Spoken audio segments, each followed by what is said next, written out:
Greetings, everyone. I'm Miriam Reumann, and I'm a teaching professor in the Department of History and also the president of the URI AAUP, which represents full-time faculty here.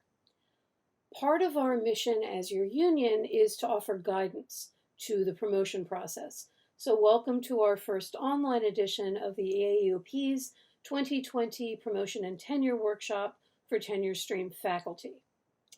This is an annual event hosted by URI AAUP with the assistance of the administration.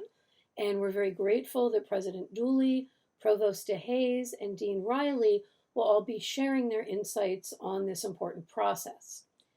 Dr. Soni Pradhanang, Associate Professor in Geosciences, will also provide guidance about the path towards promotion and tenure, while Dr. Shanna Pearson, Professor of Political Science and Executive Director of the Social Science Institute for Research, Education, and Policy, will offer her suggestions about the pathway to full professor status in particular.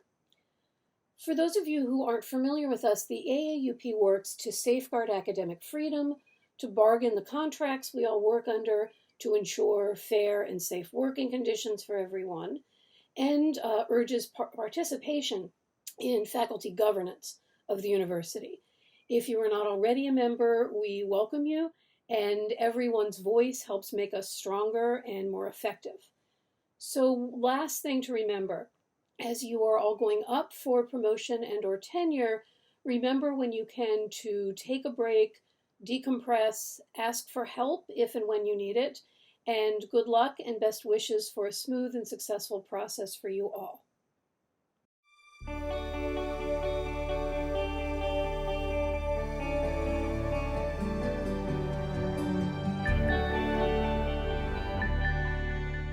Hi, Dave Dooley here. Sorry I couldn't be with you, as has been my custom ever since I've been president, for this important conversation today about promotion and tenure at the University of Rhode Island. Despite the extraordinary circumstances under which we work and under which we're gathered here today, this is something that we regard as a top priority for the institution. As you know, we believe strongly in your future here, and we want you to be successful in this process. An awful lot of work goes into hiring a faculty here at the University of Rhode Island, as you are well aware. And we hire no one that we don't have tremendous confidence in. But we also have to recognize that there's a process to evaluate and to assess your contributions and to decide whether to award tenure or not. This is an important moment for you, and it's an important moment for the university. It's one I've been through a couple of times in my career. I earned tenure first at Amherst College many years ago, then gave that up to join the faculty of Montana State University, where I was awarded tenure again. And both those, I would have to say, were good processes, fair, equitable, reasonable, I think rational, and most of all, deliberative, where it made clear the expectations and the performance metrics by which I would be evaluated as a teacher and a scholar. And that's what we strive to do here at the University of Rhode Island. But at the bottom line, it comes down to your work, your contributions to our community and to your fields, to the disciplines that you study and contribute to, and that's what we'll be evaluating through this process. But I want you to know that we have a lot of confidence in you, and we look forward to a positive evaluation for each and every one of you. So thank you for your time today, for participating in this workshop, and thank you, and keep up the great work that you've been doing. Good luck.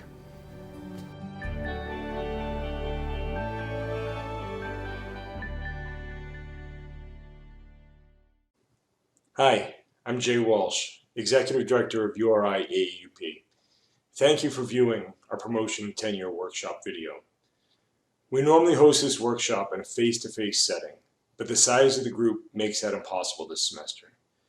URI AAUP is grateful for the participation of President Dooley, Provost DeHayes, and Dean Riley, who provide their perspectives on the collectively bargained promotion and tenure process at URI. We're grateful for the contributions of Dr. Soni Pradhanang and Dr. Shanna Pearson-Merkowitz, who share their insights about their recent promotions to associate professor and full professor, respectively. Please let me know if you have any questions about the promotion and tenure process. If you've not signed the URI AAU membership card, you should, and there'll be a link below. I frequently consult with URI AAUP members prior to them submitting their dossiers. If you have difficulties with promotion and tenure, URI AAUP is here to advocate for you as a member, and that might include filing grievances or arbitrations. On a final note, I'm a novice with creating these types of videos. In the comments below, you'll find links to the sections of the video that are closed caption and chapter markers for different speakers. Again, please reach out to me with any questions about promotion and tenure or any other contractual matters you may have. Best of luck. Hello there, and welcome to the URI AAUP Promotion and Tenure Workshop. My name is Don DeHayes. I'm the Provost and Vice President for Academic Affairs at URI and have been for the last dozen years. During that time, I've probably reviewed something in excess of 500 promotion and tenure cases. And so I've had some experience looking through files and dossiers that cut across all disciplines. I wish we could be doing this in a face-to-face, more interactive format and would have the opportunity to answer some questions. But unfortunately, COVID-19 has precluded that, at least for this year. Although I welcome you, any of you, to reach out to me or my office if you have questions or concerns.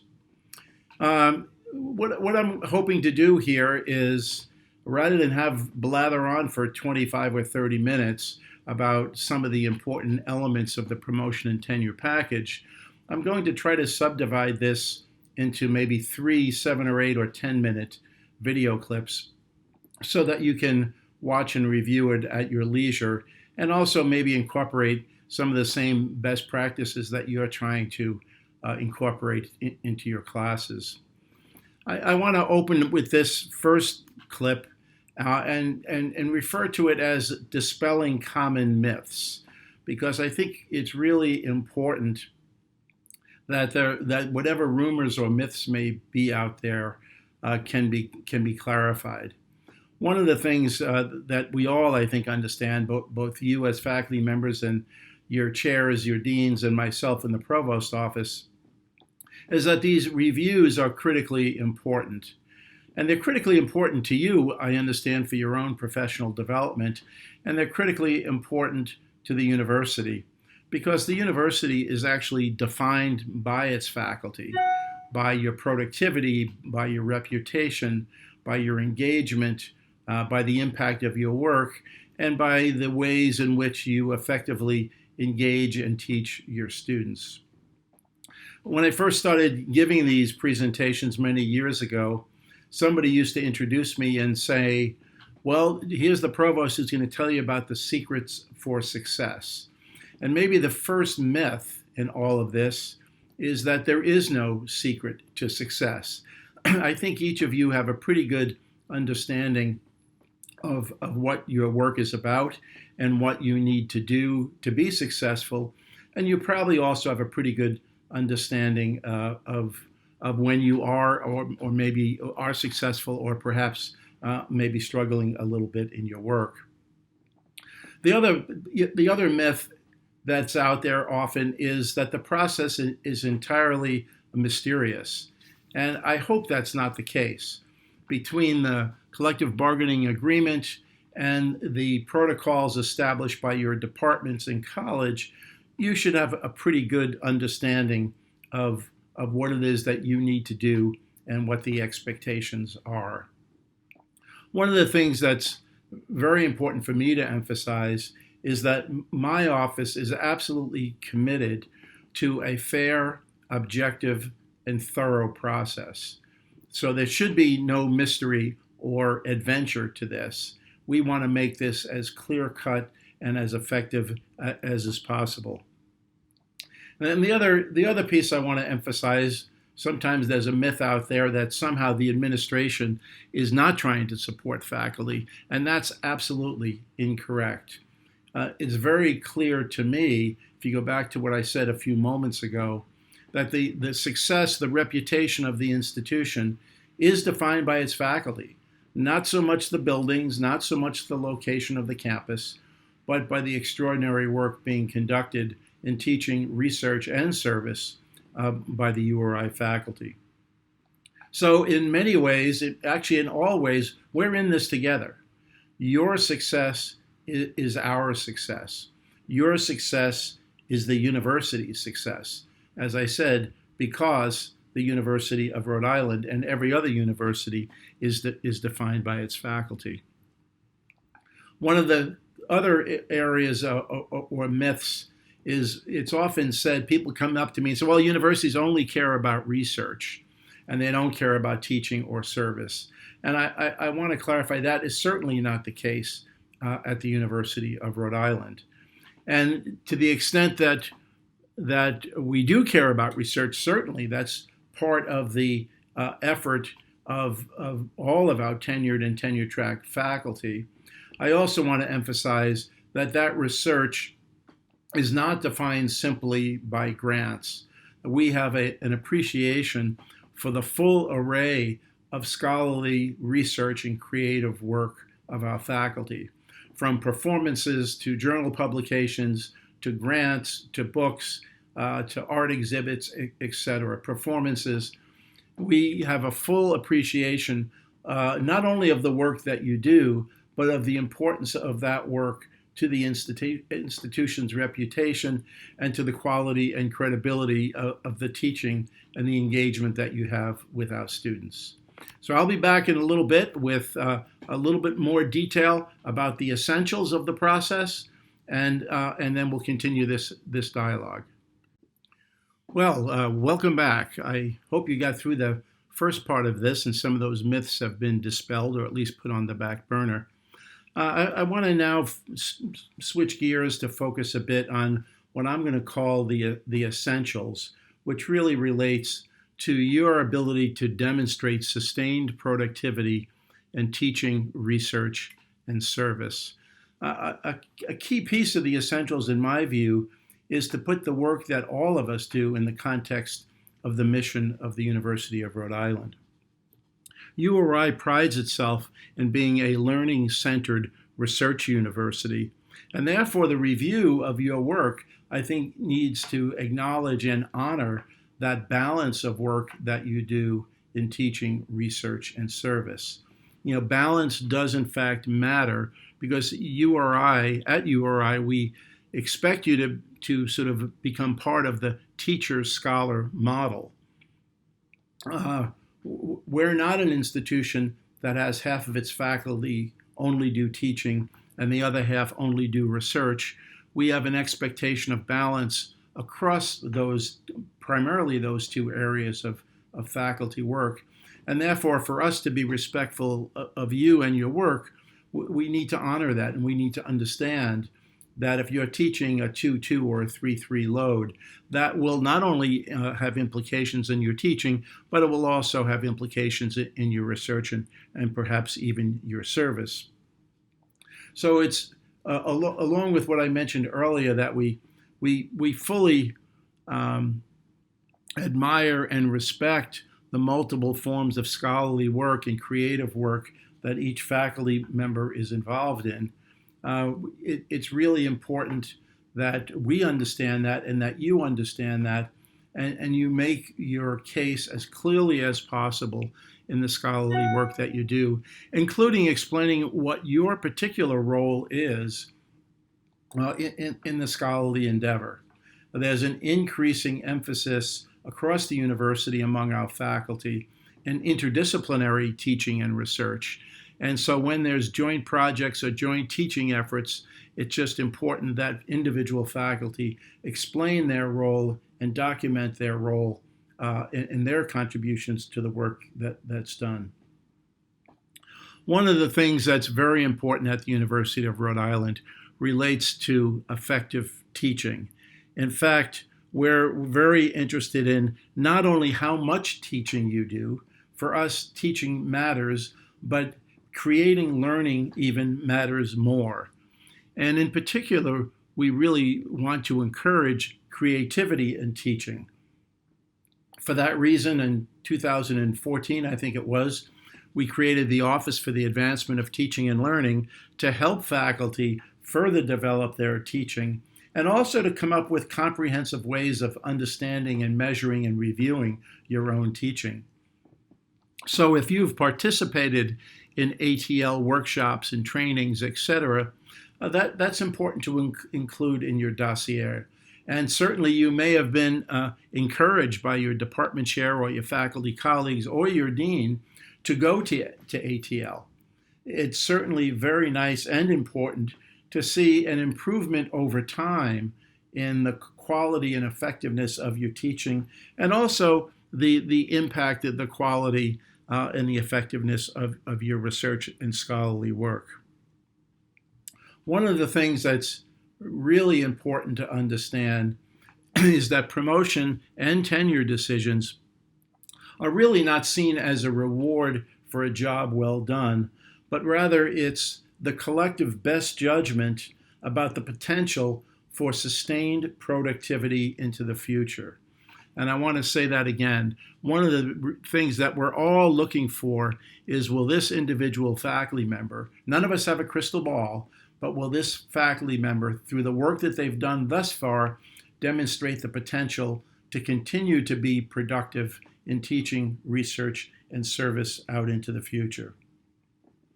And in many ways, when we're talking about research, you'll often hear a chair or a dean or a faculty colleague looking for what is the program of research of this faculty member. Is it just a project here and a project there, or does the work build over time to create a body of work that's associated with that faculty member? One of the reasons that sustained productivity is so important is we always want to be very careful about making early tenure decisions at the university.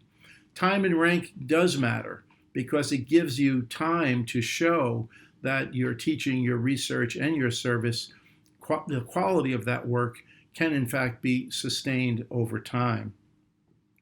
The other thing that I want to mention, and while there clearly is a solid time frame for tenure decisions, the time around promotion to full professor is much more flexible, but yet there still is some ill-described time and rank that is important. We all recognize that the rank of full professor is the highest rank in the academy, not only at URI or across the country, but throughout the world. To attain the rank of full professor is truly a meaningful accomplishment. And we want to make sure that that trajectory of work is going to continue out into the future. And then finally, some of you will be considered for advancement to full professor 3. Full professor 3 is the highest level of accomplishment in the university for those that did achieve the rank of full professor. And that relates to continued achievement at the level of a full professor. So that should be a reasonably high bar. Full professor is the highest rank in the academy, and to get to the highest rank of the full professor, we would really like to see faculty continuing to demonstrate their productivity in teaching and research and service, and those faculty often really become the true university leaders. I'll be back in a little while with one more part to this, and in the meantime, hang in there and we'll be back later. Well, in this third short video, I want to address briefly what else matters in this process. And one of the areas that is often given short shrift, and I want to make sure I give it its due reference here, is faculty service. It's really important that faculty members be involved at the University of Rhode Island. After all, this is your university. It's not my university or your chair or your dean's university. It's our university together. And shared governance is very important. All of us are smarter than any one of us. And so we depend on the work and the thoughtfulness of our faculty colleagues to really be improving the university. Yes, you're probably correct that if teaching and research don't measure up, it's not likely someone would be successful based on service alone. But by the same token, we do expect and frankly need for our faculty to be engaged in the university, whether it's through the faculty senate or departmental committees, university-wide committees. Your service is valued. The other piece that's often overlooked relates to mentoring graduate students. If you're in a department or a program with a master's and PhD program, then there's an expectation, and frankly, it's probably built into your workload, that you engage with graduate students either as members of committees or as major advisors.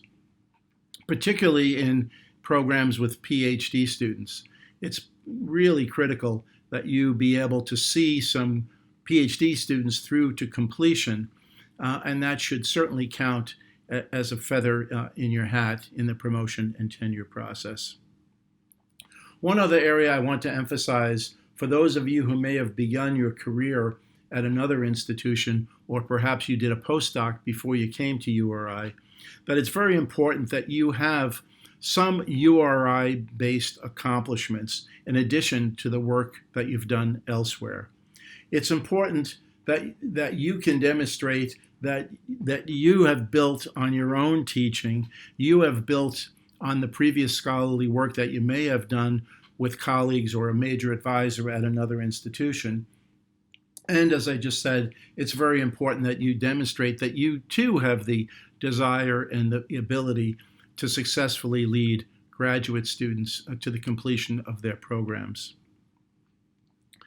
One of the areas that people often forget about is it's critically important that you make your own case and that you make your best case. Someone else is not going to make that case for you. The case that you make should be evidence-based.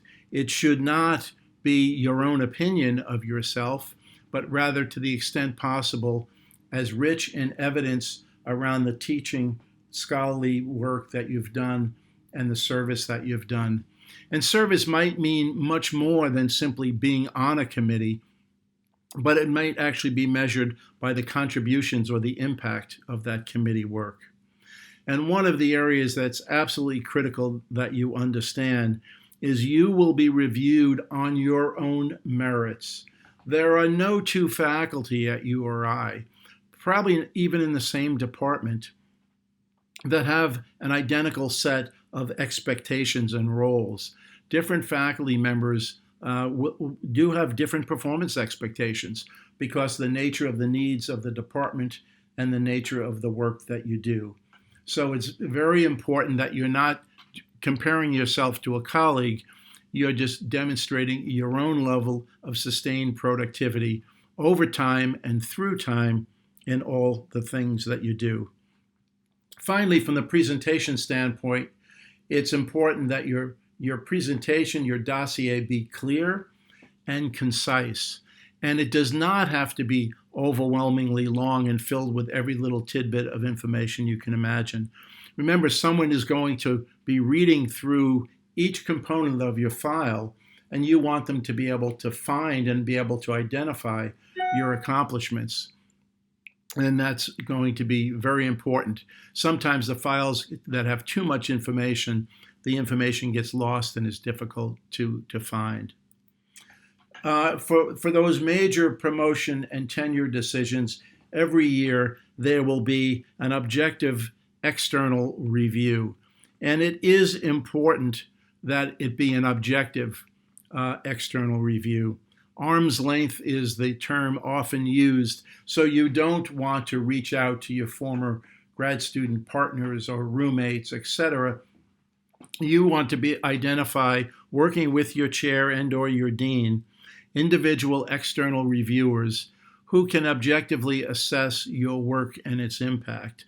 Particularly, it relates to the impact of your scholarly work and to the extent to which your work is well known and respected by others.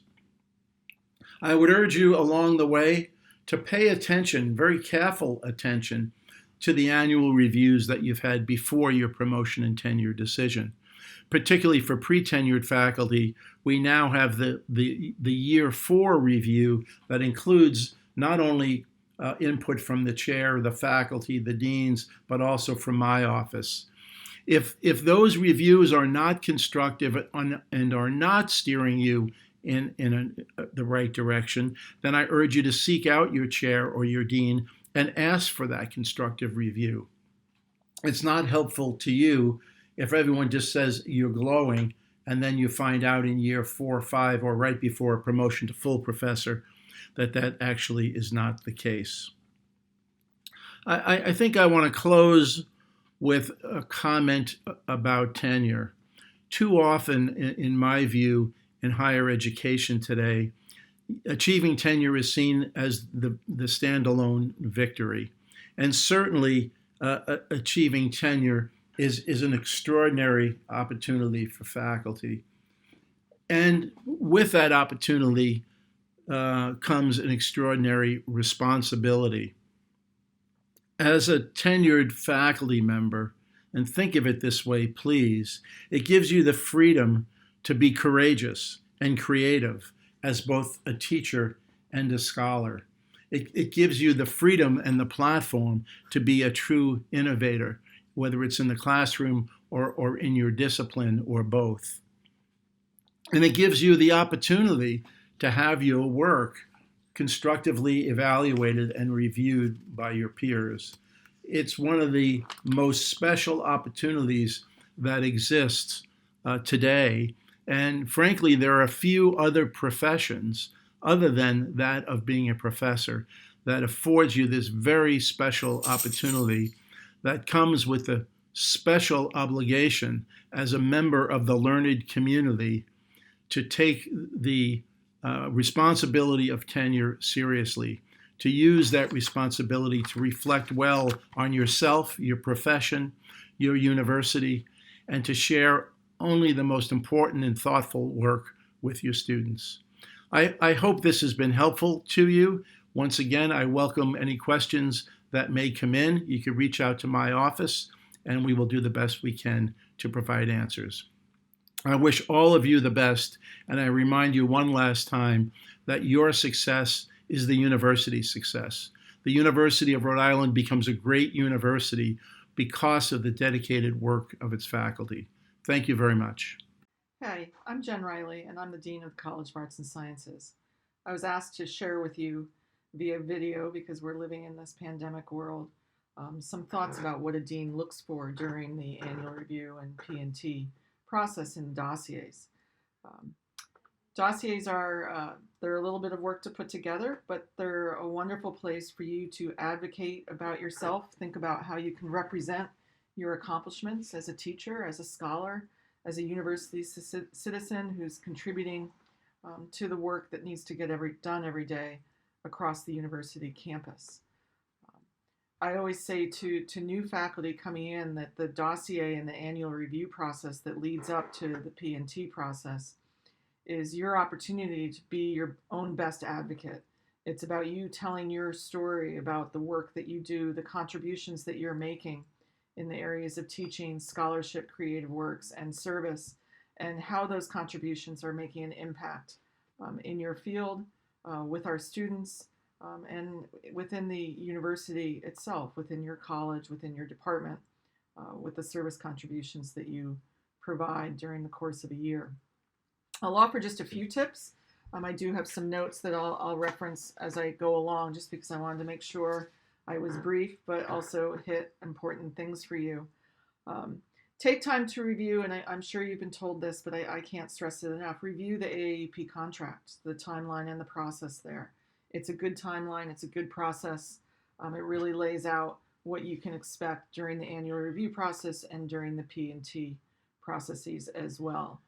It also has important additions in the last year regarding the IDAs, which is our student feedback form, as well as recommendations for the process for how you can go about documenting your teaching effectiveness for your dossier. When you think about your dossier, I always think about approaching each section of it, because it is built into sections, as you've probably figured out, doing more than just summarizing what you've done. I often say to faculty, I can read your CV. I can read the list of things that you've done.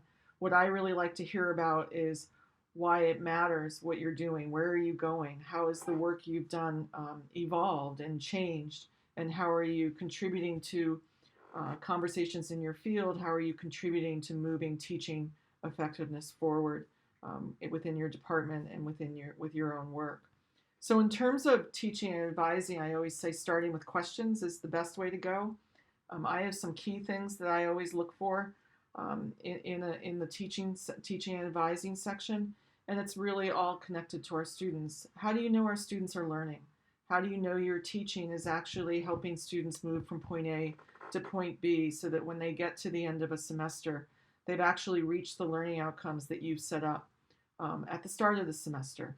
Can you talk about the way in which your assignments are guiding students through that learning process and helping them reach those goals that you've laid out for the course? And that those goals in some way are connecting to the larger goals of the curriculum within the department as a whole. The same is true with advising. How do you know that your advising is having an impact with students? Are your students moving along to degree completion in a timely manner? Do they understand the curricular pathways that they need to be following? Are you helping them take advantage of co-curricular activities, guiding them to internships, facilitating value-added opportunities that you can share with us in your dossier about how you're advising students and helping them create a richer experience while they're here at URI? One of the things I also say, and this is just a tip, is you don't always have to talk about what works in your teaching. I think that's something that we all do. We want to talk about what works, but sometimes talking about what doesn't work is just as valuable as talking about what works. And then taking some time to share how in subsequent semesters, how did you remedy what wasn't working? How did you revise your teaching practices and make improvements and changes, and you saw impact in the classroom based on those changes? I'm always curious, looking for that sort of thing, because I go at it through NETCHI, and that idea of one of the things we're supposed to be doing for our accreditation is always being engaged in continuous improvement in our teaching. Always being a reflective practitioner. What's working, what's not working, what can I bring in new this year that can bring my teaching another step forward and really impact students in a positive way. When you're thinking about the reading the contract and you look at the IDAs, remember a key thing I always want to say, and I've said this for a long time, student feedback is just one element of feedback on your teaching. You're really, your dossier is your opportunity to bring in other forms of evidence that can really speak to the wonderful work you're doing in the classroom and the impact that your teaching practices are having within that space. One other note of caution just with the teaching section is remember that you don't need to include everything that you've developed for teaching. Pick and choose wisely your forms of evidence. It's just like making an argument for an article. What are the best pieces of evidence that you have that you can then bring into your dossier and use? We don't expect you to put in everything you've done to make that case, but really provide the best examples of it. When you think about your research, or if you're engaged in creative, performative work, it's the same thing. You want to think about how what you're doing is contributing to the field that you're in. It's always good to start that section talking about what it is you do.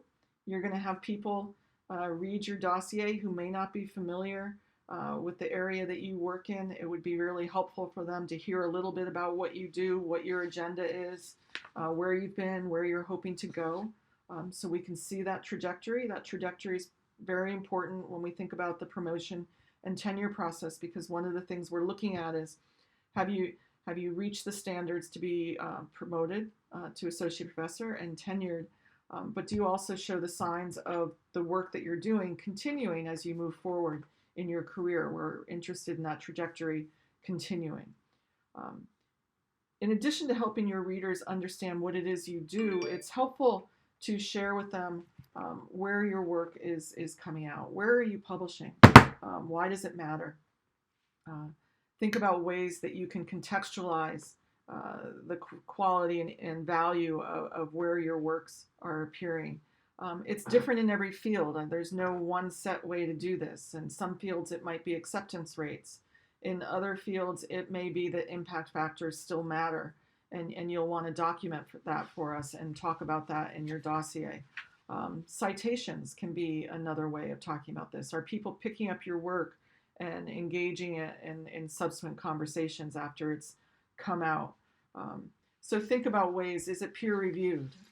Where, when you do a conference presentation, is it regional, is it national, is it international? Was it a peer reviewed acceptance, or were you invited to present in a particular area on a particular topic that your research has become known for? All of those things speak in some way to the impact of your work and the role you're playing in the conversation that's taking place in your field. In terms of exhibitions and performances and creative works, similar questions apply. Are you invited? Is it a solo performance? Is it an exhibit? Was it peer reviewed? Was it juried in some way?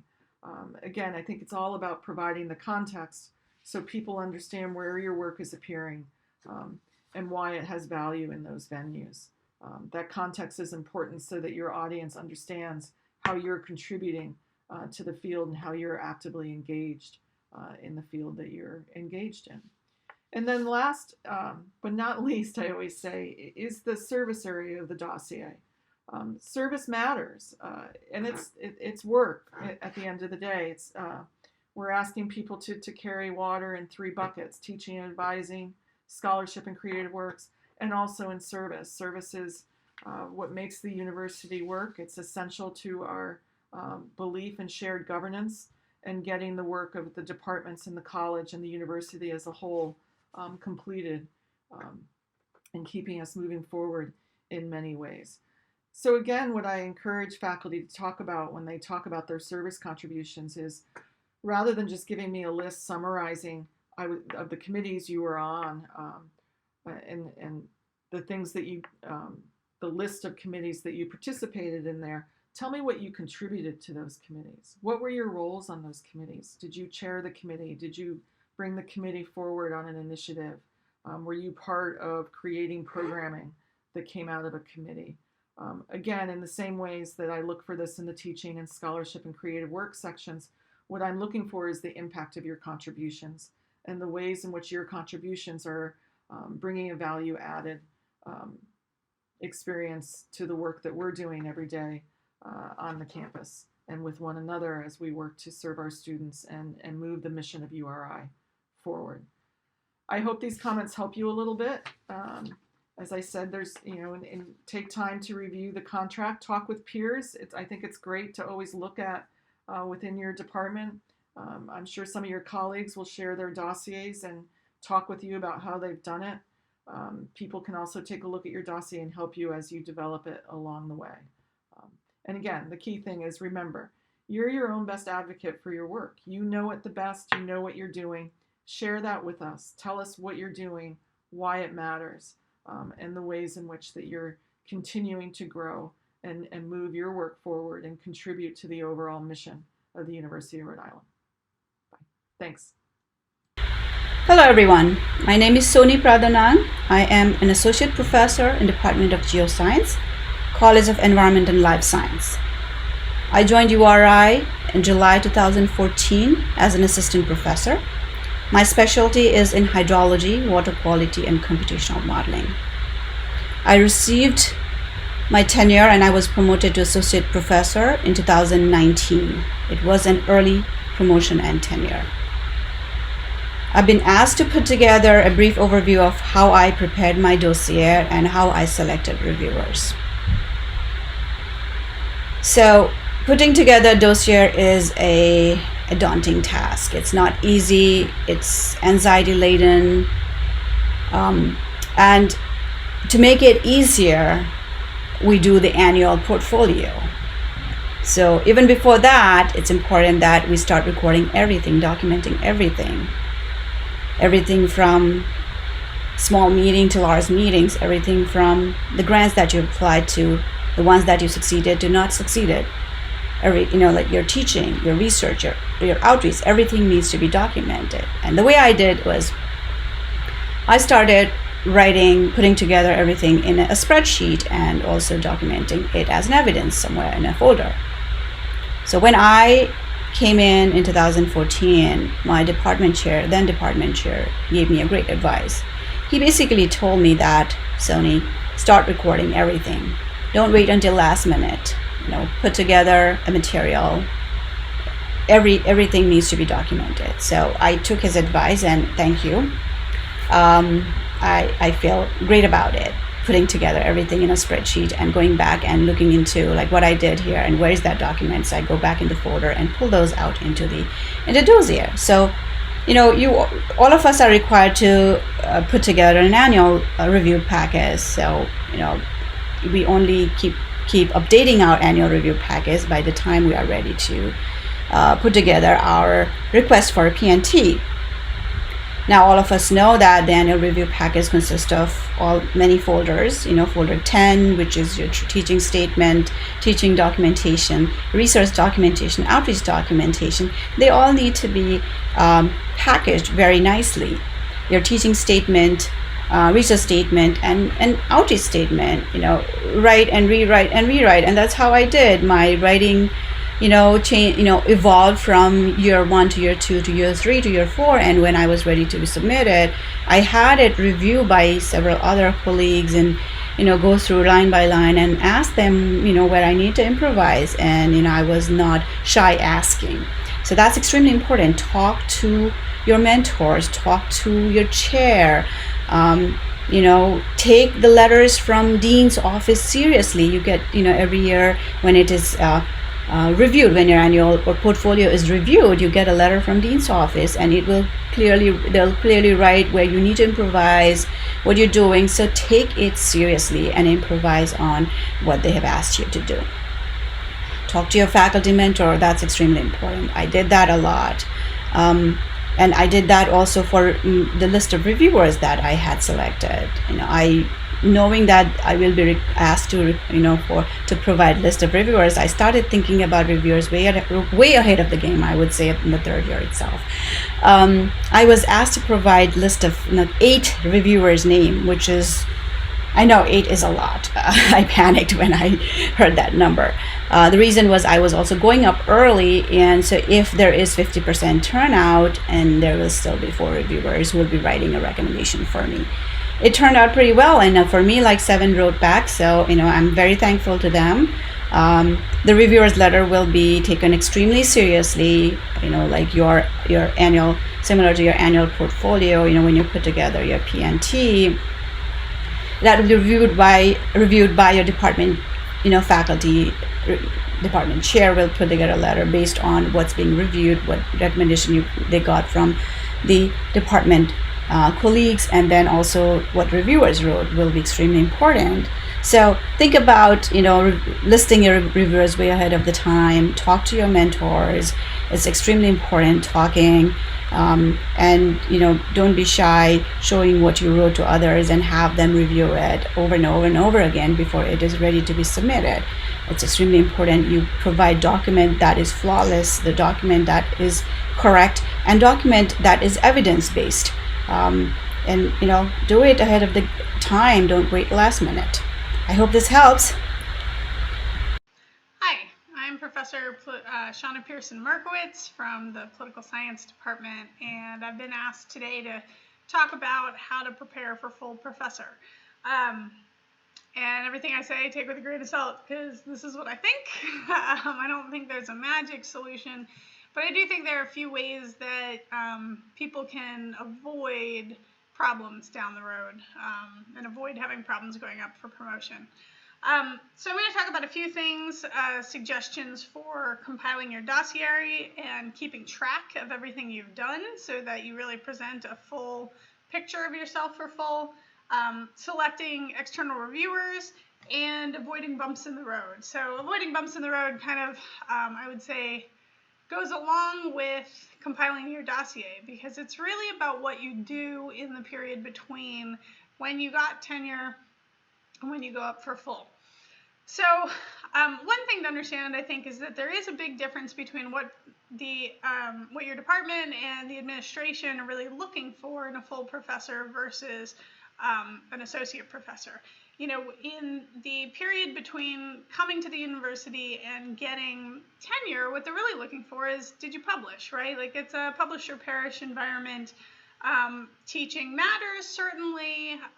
There's a kind of a token look at your service, but it's really all about, you know, did you publish? And the metrics on did you publish for going up for tenure are really, you know, there's not a large expectation that you'll be known in the field yet, right? So many people publish their book very close to going up for tenure, right? And so the book has just hit the presses, it's at a good press, and it's like, okay, that's sufficient, right? Like, that's what we were looking for, is that you can deliver your research. So if it's your journal articles, that you've got 5 or 6 or more articles by the time you go up, but those articles take a long time to come out in press, right? So they may have just come out. So it's not like you're going to have a huge citation record or be really well known in the field necessarily by the time you get tenure. Now, going up for full, I think that is what they're looking for. They're looking for that you've expanded your reach, that you are known in the field, at least within your specialty area, and that you have a wider, in terms of your research, that your research is getting read, not just your publishing, right?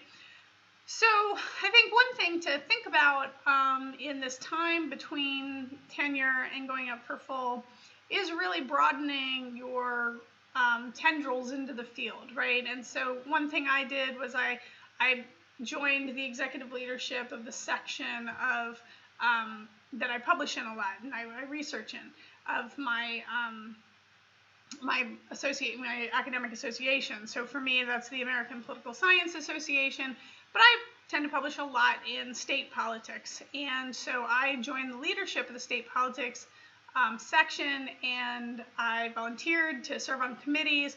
And through that, I got to know a lot of people in my field, and they heard from me. They heard, you know, what my views were on their research. I just volunteered to be a discussant a lot.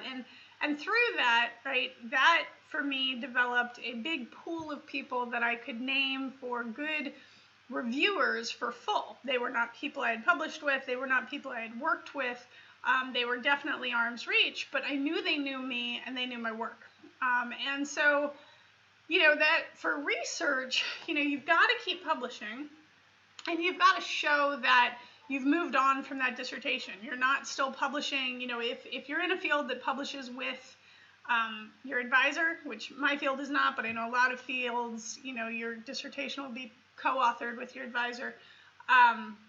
They're looking for you to have moved on from that, to really be publishing yourself and publishing with people who are at a similar level as you, or having mentored students that you're publishing with. And then that your research is really noticed by people in your field. And I do think creating those social networks really helps you ensure that people know your research and they're able to attest to that when they're asked to be a reviewer. So that does bring us to selection of external reviewers. I think, you know, one of the things I've seen is a very dangerous thing to do is submit a bunch of people who you don't know. And you know, don't want to submit people you've worked with. They'll get kicked out, right? But you want to have some sort of experience with these external reviewers so that they know you. They know, you know, not just your research, but, you know, if your involvement in the field, whether or not you're a good community member, you're a good academic, you're a good contributor to the larger, broader field. And, you know, so those, you know, sometimes can be editors of journals that you published in. They will at least know your research. But I have found and seen among my colleagues that the even better people are people you served on committees with, people you were discussants on their paper at the conference, you know, people who know you some way and would not just know your work, but kind of know your role in the field. So I highly recommend for both kind of elements of expanding your impact and for being able to find external reviewers is to volunteer with your association. Serve on those few committees over the course of your time. That also looks good on your dossier in terms of the other thing that's really different between tenure and full, which is they are looking for service. So we need to be great teachers, we need to be great researchers, but the difference between someone who's just going up for tenure and someone who's going up for full is there is an expectation that we are involved in both university governance, but also in our fields, right? Broader than just publishing that book or that series of articles. And so, having volunteered, having served as discussants, having served on a committee of your section can really show that you are an active and contributing member of the academy.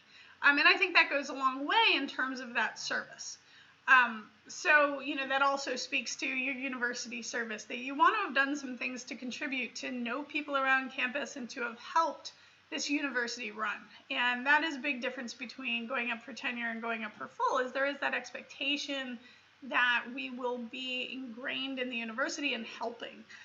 So I think it's really important that we start to think of the bigger picture as we go up for full and really have our dossier reflect not just that we're great researchers and great teachers, but that we are actively involved in our field, both outside the university, but then also that we're actively involved in the governance of the university and in helping the university run. Now, all of that, if you're doing all of those things, then it can be really difficult to keep track and to compile your dossier. So I will admit that when I was going through this, when I was going between tenure and full, I wrote down everything on my CV. So my CV is now really long, but part of it's because I didn't want to lose anything. So every single time I was on a committee, every single time I reviewed a manuscript, every single time I advised on something, I put it on my CV. And so for me, it was very easy then to go back and go, what did I do? And so I would write down the date and the thing that I did in the appropriate area of my CV. That makes for a very long CV if you are being active, but it also makes it very easy then to go back and say, what was it that I did? How do I explain all of this and not lose track of everything? Because I know myself, I'm very disorganized, so it wasn't going to be easy for me to even remember everything that I had done, but certainly to create evidence of it. And so having that just one document that tracked my entire career was very helpful, because then if I needed documentation, I could pull up a reference to it in my email or in my files in a way that finding those things, if it hadn't been on my CV, would have been very difficult. So that's my recommendations for keeping track of things, is have one document and just keep it, just keep a list. Keep a list of everything you do, every publication you get, every time you talk to a reporter, if that's, something your field does, and you're mentioned in the news, keep track of it. Every time you, serve on a committee or you are asked to speak, put it all down, right? Make sure that you have that list so that you can write about it later in a comprehensive way to show what a great, amazing academic you are across the three things of teaching, service, and research. I will say teaching is another big one, that we want to keep track of the interesting things we've done in class, and not that we've just taught these classes, but that we have, in fact, given some thought to these classes and to their development. And so some really good things to do is when you have an activity that goes really well in class, plop it into that teaching folder for your dossier so that you can go back and say, what did I think worked over all those classes I taught? What's interesting about my teaching? What shows my teaching expertise? And just kind of try to, if you can remember, I know we're all overwhelmed, but if you can remember to kind of plop them all into that one place so that you can go back and say, oh, these were highlights. These are good examples of what I've done well. So I think, if you're doing all those things, there are going to be very few bumps in the road. If you're volunteering at the university and serving on committees and you're being an active citizen in your field outside the university, then people are going to know you around campus. People are, the provost is going to know your name, your chair is going to know your name, and they're going to like you because you're helping. Right? You're not one of the people who everyone talks about this, I don't know anyone who fits this, but who's just along for the ride, right? And expecting everybody else to do the work. If, you're volunteering and serving on the committees you need to serve on and helping and volunteering to do those things, then it should be a pretty smooth road to full, because the university, in my opinion, from what I've seen, doesn't want to get rid of people who are helping, right? So even if there's a question then about, is it quite enough research, but you're doing all the things that make sure this university runs, and you've got enough research, you're going to be good, right? Now that said, it goes the other way, right? As long as you do some helping, and so they know who you are. Then if you're a stellar researcher, it's okay, that person has done great, has brought URI name recognition. Everybody in the field knows them. So when your external reviews come in, it's man, this person is published like crazy. Everyone's citing her work. Then that will show that other side, right? So, I think it's important to do it all for full, and really to think of full as doing it all. Right? You're an excellent researcher, an excellent teacher, and a community member, and an excellent community member. And so, and you've kept track of all you've done so that you can explain it. So that's the best I can do to giving some advice. Happy to talk to anyone who is, has just gone up for tenure and is now looking down the road about my own experience. But I wish you all the best.